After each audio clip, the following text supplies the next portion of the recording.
Hello students, welcome to CBCR competitive biology commando. আজকে আমরা ANM GNM এক্সামিনেশনের জন্য category 2 নিয়ে কিছু ইম্পর্টেন্ট কোয়েশ্চেন নিয়ে হাজির হয়েছি। তো চলো শুরু করছি আজকের সেশন। প্রথম প্রশ্ন যেটি রয়েছে সেটি হচ্ছে যে উদ্ভিদ জগতের সরীসৃপ বলা হয় নিম্নের কোনটিকে? Option A zamia, option B cycas, option C ephedra, option D pinus. অর্থাৎ উদ্ভিদ জগতের সরীসৃপ অর্থাৎ উদ্ভিদ জগতের কোন গাছটিতে সরীসৃপের মতো বৈশিষ্ট্য রয়েছে? তো এক্ষেত্রে সঠিক উত্তর হলো, যেহেতু এটি ক্যাটাগরি 2, এখানে মোর দ্যান ওয়ান অপশনস আর কারেক্ট। তো সেহেতু এক্ষেত্রে সঠিক উত্তরটি হলো অপশন এ জামিয়া এবং অপশন বি সাইকাস। এই দুটো উদ্ভিদকে বলা হয় উদ্ভিদ জগতের সরীসৃপ। কেন বলা হয় সেটা যদি তুমি জেনে থাকো অবশ্যই কমেন্টে লিখতে পারো, আর যদি না জেনে থাকো সেটাও কমেন্ট করে আমাকে জানাও, আমি তোমাদের কমেন্টে অ্যান্সার দিয়ে দেবো। পরের প্রশ্ন যেটি রয়েছে যে ভিটামিন এ এর অভাবে যে রোগ হয়, nyctalopia, option B osteomalacia, option C keratomalacia, option D dermatitis. তো ভিটামিন এ এর অভাবে যে রোগটি হয় সেটি হলো, তো এক্ষেত্রে সঠিক উত্তরটি হলো অপশন এ নিকটালোপিয়া এবং অপশন সি কেরাটোম্যালেসিয়া। কেরাটোম্যালেসিয়া হলো অ্যাকচুয়ালি কর্নিয়ার প্রবলেম হয় এবং নিকটালোপিয়া অ্যাকচুয়ালি দেখতে প্রবলেম হয়। পরের প্রশ্নে চলে আসি। পুনঃশোষণে সাহায্যকারী বৃক্কীয় নালীর অংশটি হলো অপশন এ পিসিটি বা proximal convoluted tubule, option B Henle loop, option C DCT বা ডিস্টাল কনভলিউটেড টিউবেল এবং অপশন ডি বেলিনিন নালী। তো পুনঃশোষণে সাহায্যকারী বৃক্কীয় নালিকার অংশগুলি হলো option A is correct PCT, option B is correct Henle loop এবং option D is also correct DCT. তো এই তিনটি অঞ্চলেই কিন্তু বৃক্কীয় নালীর পুনঃশোষণ হয়। কিসের না? বিভিন্ন জলের পুনঃশোষণ হয়, সোডিয়াম প্রভৃতি আয়নেরও কিন্তু পুনঃশোষণ হয়। পরের প্রশ্নে চলে আসি। সহজাত অনাক্রম্যতার কোষগুলি হলো option A T lymphocyte, option B B lymphocyte, option C macrophage, option D plasma কোষ। তো সহজাত অনাক্রম্যতা সেটি হলো, আমরা জানি যে option A is correct T lymphocyte এবং option B is correct B lymphocyte. এই দুটো কোষই কিন্তু সহজাত অনাক্রম্যতা প্রদান করে। পরের প্রশ্নে চলে আসি। যে কোনো কমিউনিটির আন্তঃক্রিয়াগুলি হলো, অর্থাৎ কোনো একটা কমিউনিটির মধ্যে কোন কোন জিনিসগুলো ঘটে থাকে? অপশন এ বলেছে প্রতিযোগিতা, অপশন বি সহযোগিতা, অপশন সি খাদ্য খাদক সম্পর্ক, অপশন ডি এস্টিভেশন। তো এক্ষেত্রে সঠিক উত্তর কোনগুলি হবে তোমরা কমেন্ট করে জানাও। তো আমিও বলে দিচ্ছি। তো আন্তঃক্রিয়াগুলি হলো অপশন এ ইজ কারেক্ট প্রতিযোগিতা হয়। আন্তঃ কমিউনিটি মানে হচ্ছে দুটো ভিন্ন প্রজাতির জীবগোষ্ঠীর মধ্যে যে আন্তঃক্রিয়া। অপশন বি বলেছে সহযোগিতা, অলসো কারেক্ট। অপশন সি খাদ্য খাদক সম্পর্কে, এটাও হয়। আর অ্যাস্টিভেশন মানে তো শীত, ঘুমের সাথে এর কোনো সম্পর্ক নেই, সুতরাং অপশন ডি কারেক্ট হবে না। তো এ বি সি ইজ কারেক্ট। পরের প্রশ্নে চলে আসি।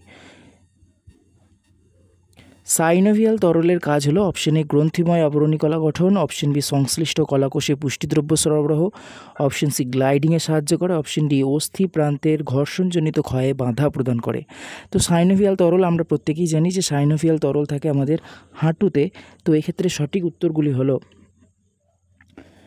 অপশন বি ইজ কারেক্ট সংশ্লিষ্ট কলাকোষে পুষ্টিদ্রব্য সরবরাহ করে এবং option D is also correct যে অস্থি প্রান্তের ঘর্ষণজনিত ক্ষয়ে বাধা প্রদান করে। চলে আসি পরের প্রশ্নে। অণু বিস্তারণ হলো অপশন এ পোষক মাধ্যম পদ্ধতি, অপশন বি বিভিন্ন আলংকারিক উদ্ভিদ অর্কিডের ঘটানো হয়, অপশন সি ক্যালাস গঠিত, অপশন ডি শাখা কলম করা যায়। তো এক্ষেত্রে সঠিক উত্তরটি হলো যে অণু বিস্তারণ বা মাইক্রোপ্রোপাগেশন সেটি কি? তো সেটি পোষক মাধ্যম পদ্ধতি, অবশ্যই সেখানে ল্যাবরেটরির মধ্যে নিউট্রিশন মাধ্যম লাগে। অপশন বি বিভিন্ন আলংকারিক উদ্ভিদ ও অর্কিডের ঘটনায় অণু বিস্তারণের ক্ষেত্রে আমরা বিভিন্ন উদ্ভিদ এবং অর্কিডের ক্ষেত্রের মাধ্যমে আমরা তাদের সংখ্যা বৃদ্ধি করতে পারি এবং option C is also correct যে ক্যালাস গঠিত হয়।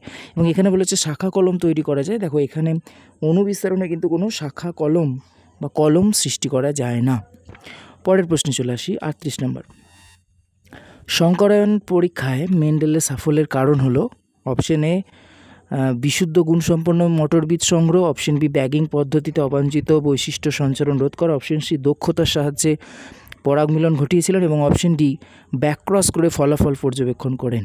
তো এক্ষেত্রে মেন্ডেলের সাফল্য লাভের কারণ একদম প্রথম তিনটিই হচ্ছে সঠিক উত্তর, যে বিশুদ্ধ গুণসম্পন্ন মটর বীজ সংগ্রহ করেছিলেন, ব্যাগিং পদ্ধতিতে অবাঞ্ছিত বৈশিষ্ট্য সঞ্চারণ রোধ করেছিলেন যাতে অন্য কোনো বৈশিষ্ট্য তার মধ্যে না আসে, এবং দক্ষতার সাথে তিনি পরাগ মিলন ঘটিয়েছিলেন। তো এইগুলো হচ্ছে তিনটি হচ্ছে প্রধান কারণ। তো সুতরাং option A B C is also correct. পরের প্রশ্নে আসি। আধুনিক ঘোড়া ইকুয়াসের বৈশিষ্ট্য। অপশন এ গ্রীবার আকার ও মাথার আকৃতি বড়।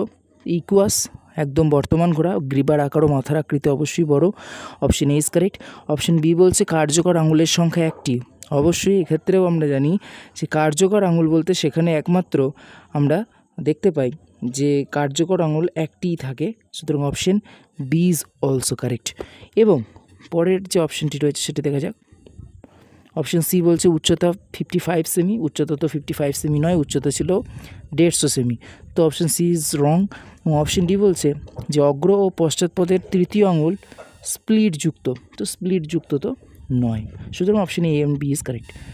পরের প্রশ্নে চলে আসি। 40 নম্বর প্রশ্ন, যে জল দূষণে মানুষের যে রোগটি হয়। Option A cholera, option B arsenicosis, option C black lung, option D asthma. তো জল দূষণের ফলে আমরা জানি যে রোগগুলি হয় সেগুলো হচ্ছে option A cholera is correct, arsenicosis also correct, black lung তো আমাদের তোমার বায়ু দূষণের ফলে হয় এবং অ্যাজমাও তাই, সুতরাং এ এন্ড বি ইজ কারেক্ট। তো এই গেল ক্যাটাগরি 10-এর একদম মোস্ট ইম্পর্টেন্ট কিছু কোয়েশ্চেন। দেখা হচ্ছে পরের ক্লাসে। স্টাডি করতে থাকো এবং নিজেকে আরও প্রিপেয়ার করতে থাকো। Thank you so much.